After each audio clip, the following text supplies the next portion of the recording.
Un cordial saludo a toda nuestra amable audiencia. Es un gusto contar con su sintonía nuevamente para una nueva edición de nuestro programa Sobre la Mesa.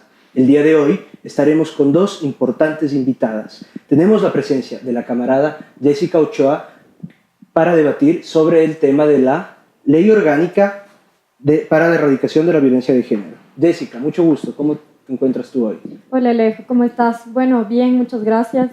Creo que es importante que podamos debatir y posicionar esta temática que ha sido realmente bastante trabajada en los últimos años.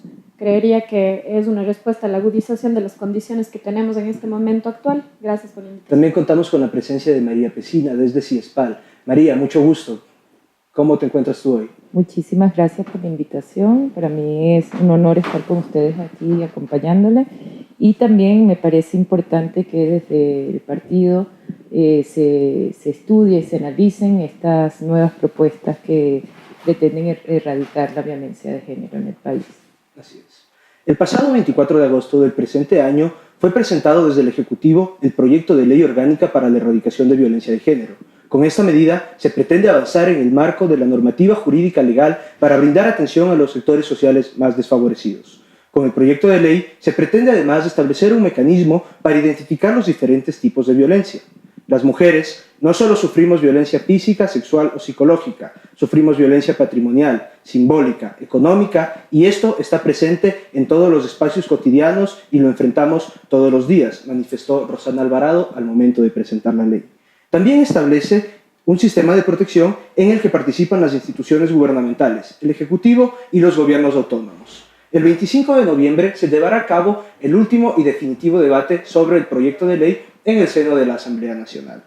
En esta lógica, tenemos marco jurídico, se ha presentado desde el 2014 y desde el 2014 ya está tipificado el femicidio como delito penado en el COIP. Desde el 2014 hasta el 2017, ¿cuáles han sido los avances en materia de normativa jurídica, en materia de abrirse espacios en el terreno de la ley para identificar este tipo de violencia y decantar en la presentación de un proyecto de ley que precisamente pretende erradicar la violencia de género? María, dinos, ¿cuáles son sus apreciaciones sobre este proyecto de ley, sobre lo que... Bueno, yo creo que principalmente Ecuador dio un paso importante al tipificar el femicidio en 2014, ¿no? Sin embargo, creo que esta nueva ley, esa propuesta de ley, la reforma, implica otros asuntos que yo creo que no se llevaron a cabo en el momento de tipificar. Bolivia y Ecuador son, creo que, los primeros países latinoamericanos en tipificar el femicidio cuando se trata, evidentemente, de una muerte causada por el hecho de ser mujer, ¿no?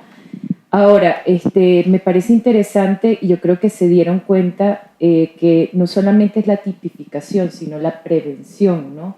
El Estado debe ser consciente de que, por ejemplo, las estadísticas no han disminuido, sino que se ha hecho el castigo, ¿no? Entonces, tenemos este año, creo que son 76 o 78 muertes, ¿cuántos?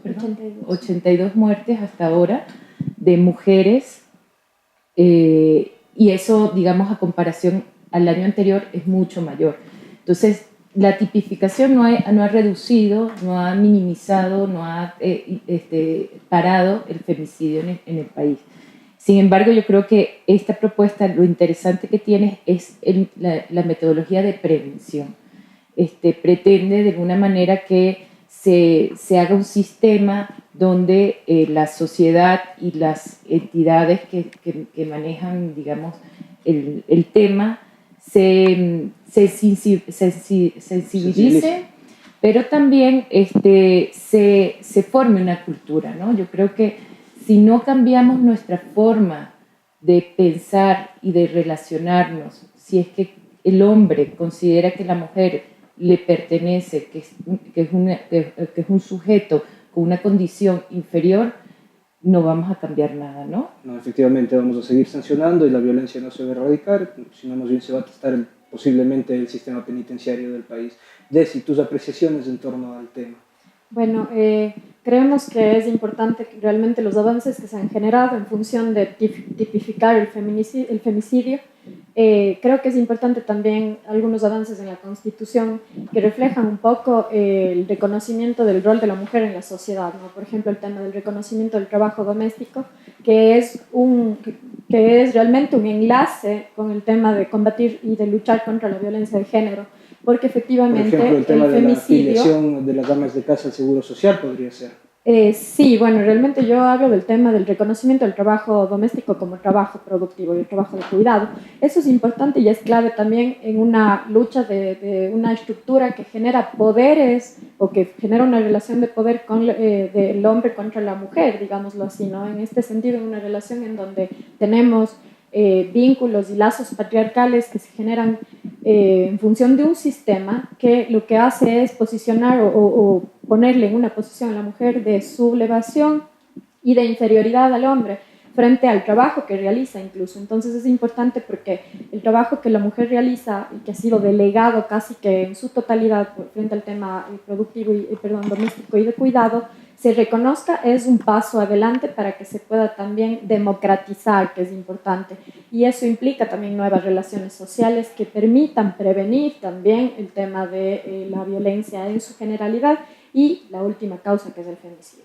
Efectivamente, el femicidio es como que el culmen de la expresión de toda esta violencia machista, esta violencia propia del sistema, ¿verdad? Como decía María, realmente no es solo avanzar en el tema de tipificar, ¿no? Creo que el papel puede escribir muchas cosas, puede aguantar muchas cosas, pero el derecho real es efectivamente el que se puede ejercer en función de que la mujer pueda tener otras relaciones, otro tipo de relaciones en la sociedad y que podamos tener derechos al acceso y a una vida libre de violencia. Claro, efectivamente, y aparte el proyecto de ley también, según mencionaba la ministra Rosana Alvarado, pretende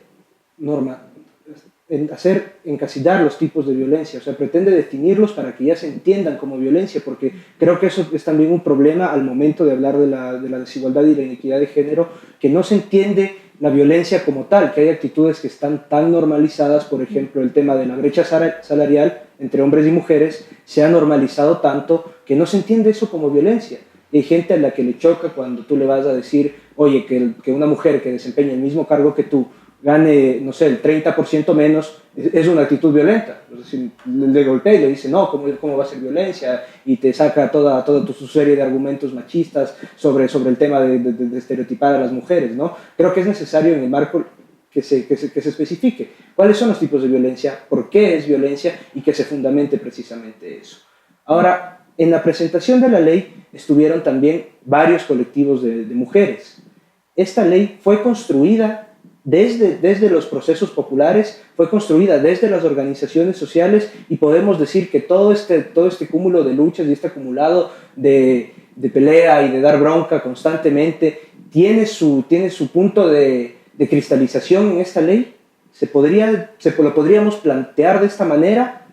Tenía que también involucrar a otros sectores como por ejemplo sectores de profesores universitarios, maestros, porque esto tiene, y la ley lo plantea, ¿no?, hacer mallas curriculares, pero no solamente para insertarlas dentro de los sistemas judiciales, ¿no?, que también son necesarios, porque las mujeres que son víctimas de agresiones, de violencia, sucede que si no lo denuncias, entonces estás callando, pero si lo denuncias, o sea, de alguna manera te revictimizan porque te piden contar la historia 100 veces, después te juzga la sociedad porque estabas en estas condiciones. Los procesos de denuncia en muchos casos resultan mucho peores que la agresión y eso es un problema que debería ser revisado incluso dentro de todo nuestro sistema legal y jurídico. Hay víctimas de acoso que, bueno, los jueces le dicen, pero es su culpa por andar vestida de tal manera. Parece que se debe depurar incluso el sistema de justicia, este tipo de jueces con actitudes machistas. Desi, ¿tú qué opinas en cuanto a la construcción colectiva de la ley? Bueno, totalmente en sintonía con lo que decía María, realmente tiene que ser una respuesta colectiva, de verdad creo que el Estado en este momento ha escuchado las diferentes voces. Inicialmente incluso la ley fue presentada efectivamente por la coalición de mujeres con varias organizaciones sociales y creo que responde bastante bien al clamor, digamos, de las organizaciones sociales que hemos estado luchando por el tema de erradicar la violencia contra las mujeres. Creemos que es un tema súper complejo, que hay que abordarlo desde todas las aristas y efectivamente, como decía María, creo que es súper clave que los medios de comunicación efectivamente puedan estar y en esa sintonía. Creo que es importante plantear que en la propuesta, por ejemplo, en el tema del consejo multisectorial que se plantea, puede estar presente también la red de medios de comunicación como actor principal también en la generación de estas propuestas y que puedan ser actores claves en la construcción de la ley. Más que de la ley, también de la ejecución, más que en la construcción, en la ejecución de esta ley, que es importante. En esa vía, Alejo, creo que efectivamente nos tardamos demasiado, el país se tardó demasiado en proponer una ley contra la violencia de género. Efectivamente esperamos a que se agudicen condiciones. Tenemos muchas más muertes que el año anterior, me parece que más del doble de femicidios hasta este periodo, y siguen en aumento, y Latinoamérica está en la misma condición a pesar de que tiene, claro, sí, leyes contra la violencia. Argentina, por ejemplo, tiene una ley súper importante. Hablaba con unas compañeras de la Federación Democrática Internacional de Mujeres, ellas son unas compañeras de Argentina, y ellas decían, claro, a pesar de que tenemos la ley, efectivamente las instituciones son las que no abarcan la temática en su totalidad porque no tienen la capacidad de primero sensibilizarse frente al tema de género, que es clave. Creo que esta ley propone interesantes elementos como por ejemplo las acciones en las diferentes instancias, que creo que en el tema de educación está bastante avanzado en formular políticas de género en función de la construcción incluso de las mallas curriculares y también de la revisión de los contenidos que no tenga temas discriminatorios ni que implique una asimilación de roles, que es lo que pasa todavía en el sistema educativo. Claro, con una pena uno ve eso. Un caso que que fue, incluso fue satirizado en esta cuestión de los memes, una lámina escolar que decía, los atractivos turísticos del Ecuador, y ponía turismo en la costa ecuatoriana, y eran un par de playas y dos mujeres con poca ropa y con bastante voluptuosas. Entonces, ¿hasta qué grado se ha normalizado este tipo de violencia para que se lo ponga en las láminas a la mujer como un objeto turístico de la costa ecuatoriana? Era indignante en realidad ver esa lámina y ver que a partir de eso se educa a la gente, ¿no? Y comienzas a construir realmente un tipo de patrón de lo que es ser hombre, ser mujer, de lo que está bien o está mal y cómo naturalizas esas relaciones realmente entre hombres y mujeres desde niños. Qué pena, ¿no? Yo veía asimismo en uno de los módulos que tiene mi hijo, tiene 8 años, 9 años ya, pero hace un año le habían mandado una tarea, ¿no? Y en la tarea decía efectivamente la construcción del género, y claro, era una pena porque había tal segmentación y tal diferencia tan clara en el tema de roles de género que efectivamente caía tremendamente en el tema de poder reafirmar esos roles discriminatorios y de desigualdad, ¿no? Entonces decía, cuando yo sea grande voy a cuidar a mi familia, voy a salir a trabajar y voy a ser el hombre fuerte de la casa. Cuando yo sea grande voy a poder usar falda, a pintarme los labios y a cuidar a los hijos. Yo realmente... Claro, o sea, y creo que somos cómplices y no denunciamos. Yo denuncié, realmente hicimos una revisión del tema en la escuela y creo que es clave que estos temas puedan ser abarcados desde la sociedad en general. A veces somos cómplices de violencia cuando efectivamente pasa que le vemos a la compañera que le dijeron un chiste machista y nos quedamos callados, o incluso somos cómplices cuando asimilamos o aceptamos el chiste como reírnos y decir que de verdad está normal lo que nos están diciendo. Efectivamente. Ahora, una pregunta dirigida a ambas. María, me vas a contestar primero. En esta ley, en este proyecto de ley, que todavía no está aprobado, ¿no hubiera sido interesante o un poco más sensible debatir sobre temas que han sido relegados precisamente por estas estructuras machistas sobre las que veníamos conversando, como una posible despenalización del aborto? Recordemos, se quiso hacer en el 2013 a través del COIP. De hecho, nuestro anterior programa fue precisamente sobre el tema del aborto, pero tomando un poco ahora estos elementos, ¿no hubiera sido interesante plantear dentro de la propuesta de ley tal vez nuevamente un avance hacia la despenalización del aborto, que es sin duda también una de las aristas de la violencia hacia las mujeres? Yo creo principalmente que todo es un avance, ¿no? O sea, todas nuestras conquistas no son dávidas. que nos regalaron, ¿no? O sea, son mujeres y hombres que han luchado para que nosotros tengamos los derechos que son los mismos que han tenido los hombres históricamente desde la construcción de la ciudadanía, ¿no? El hecho de votar, el hecho de estudiar en la universidad, son cosas que ya la normalizamos, pero que tuvo una construcción, digamos, de lucha y de ejercicio, de militancia por parte de mujeres y hombres para que se concibiera dentro de la estructura del Estado. El Estado históricamente se ha empeñado en controlar a la mujer, ¿no? El Estado, la religión y la medicina. Son, digamos, tres pilares que han querido que siempre la mujer se reniegue o se quede dentro del espacio privado.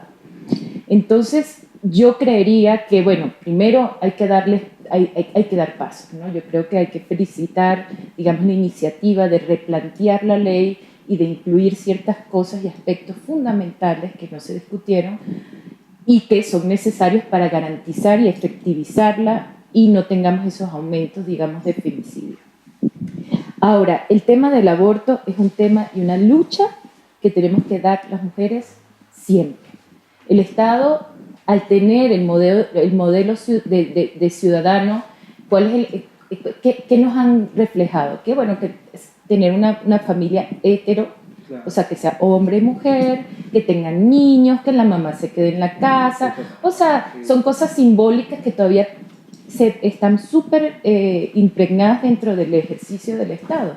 Entonces, evidentemente el Estado no va a reconocer, porque además el país y la gente es bastante sensible al tema del aborto. Yo lo que planteo en el aborto es que yo no le estoy diciendo a la mujer que no quiera abortar, que aborte, pero sí estoy comprendiendo que hay mujeres que pueden elegir ser madres y no ser madres y no está permitido. Y necesitan acceso a condiciones dignas. Exactamente, además ya se está convirtiendo en un problema de salud pública, porque la muerte de jóvenes, de niñas que hacen abortan de una manera que no es clandestina, ocasionan la muerte. Claro, el problema es que van a acarrear toda su vida aquellas que se sometieron a este tipo de abortos en condiciones inseguras. Claro, pero ahí se tiene que visibilizar. O sea, ¿qué pasa con esta ley? Se visibilizó el femicidio porque se tipifica.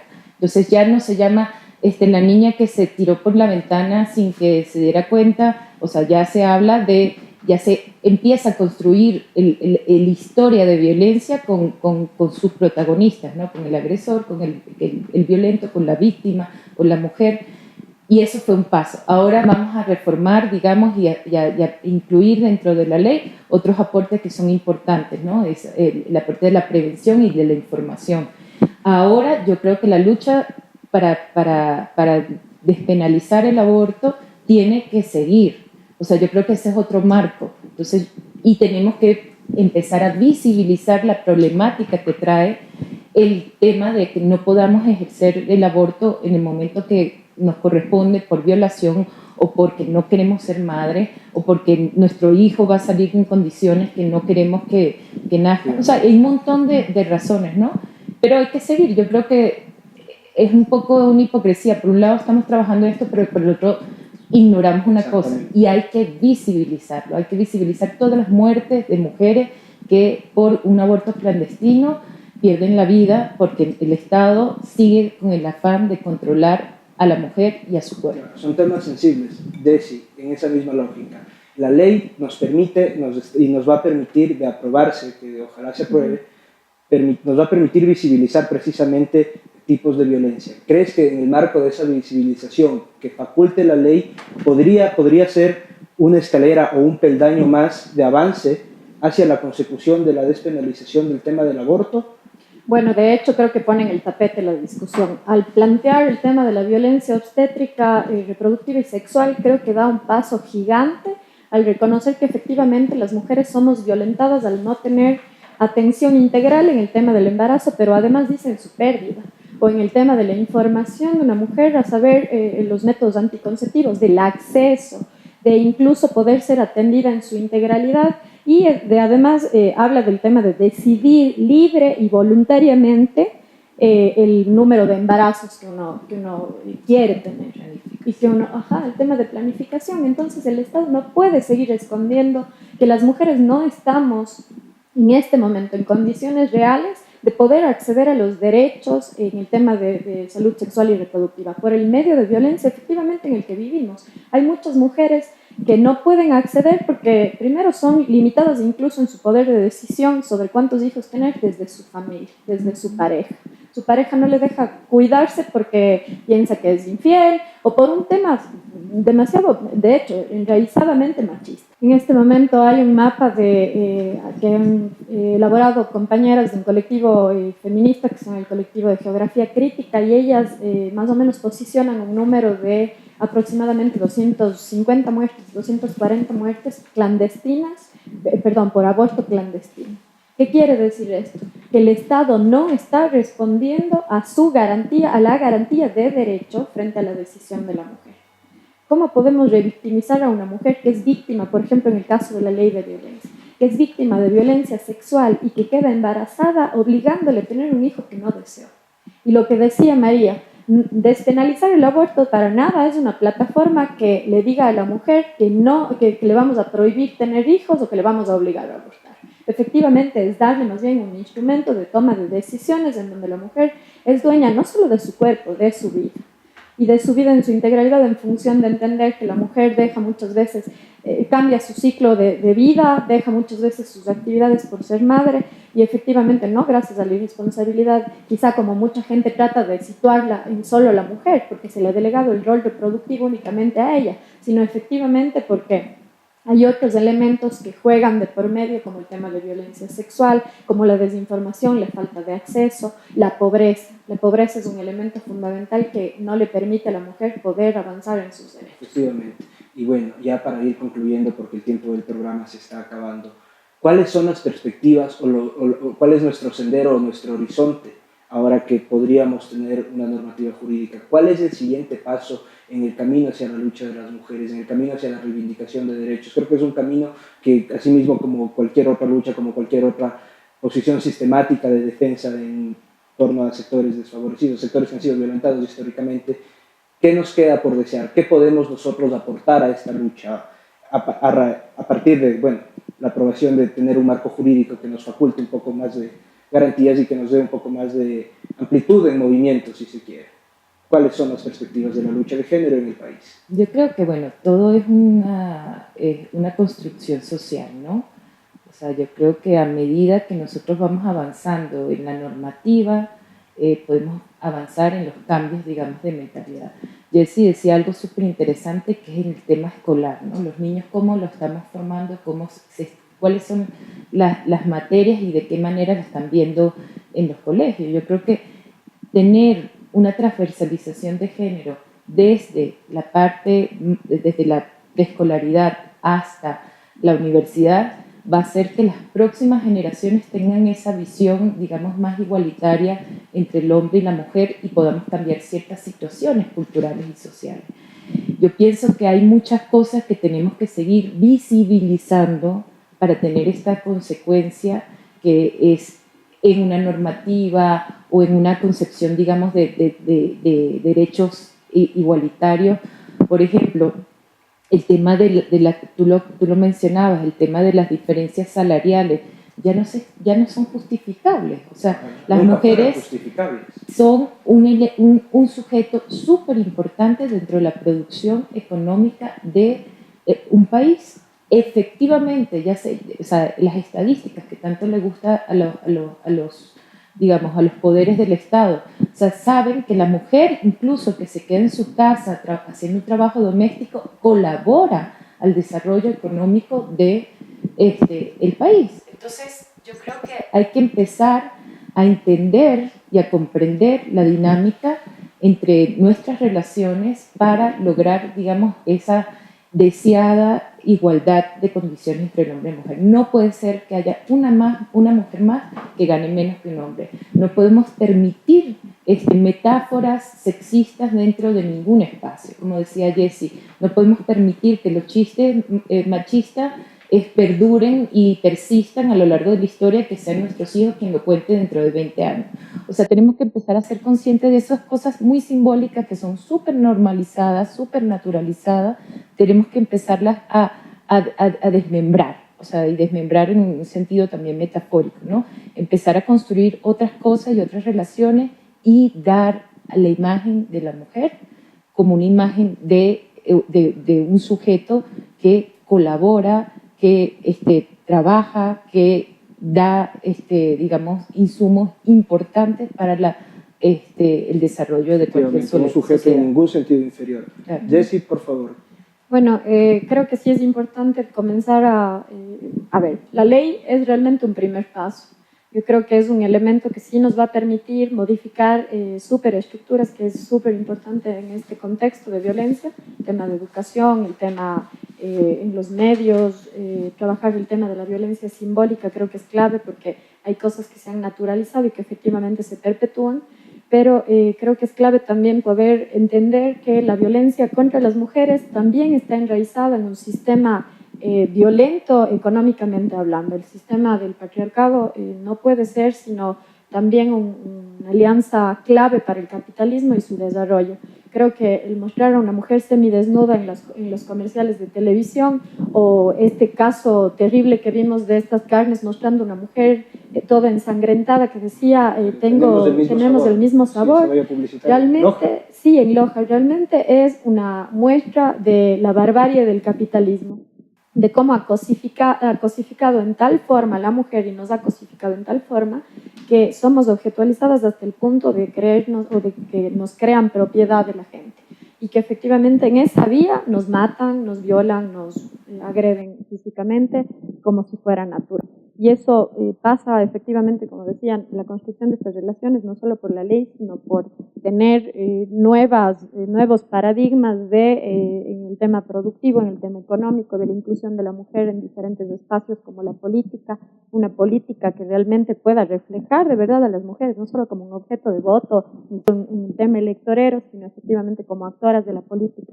No por tener mujeres en la política, dentro de la política o nos están representando dentro de los derechos que nosotros hemos reivindicado. Muchas sí, como Rosana, como gente que se ha reconocido en la lucha, pero hay mucha gente que representa los valores más, realmente los valores mucho más plasmados de la derecha y de la derecha dogmática que ha oprimido a las mujeres desde la iglesia y desde otros aspectos.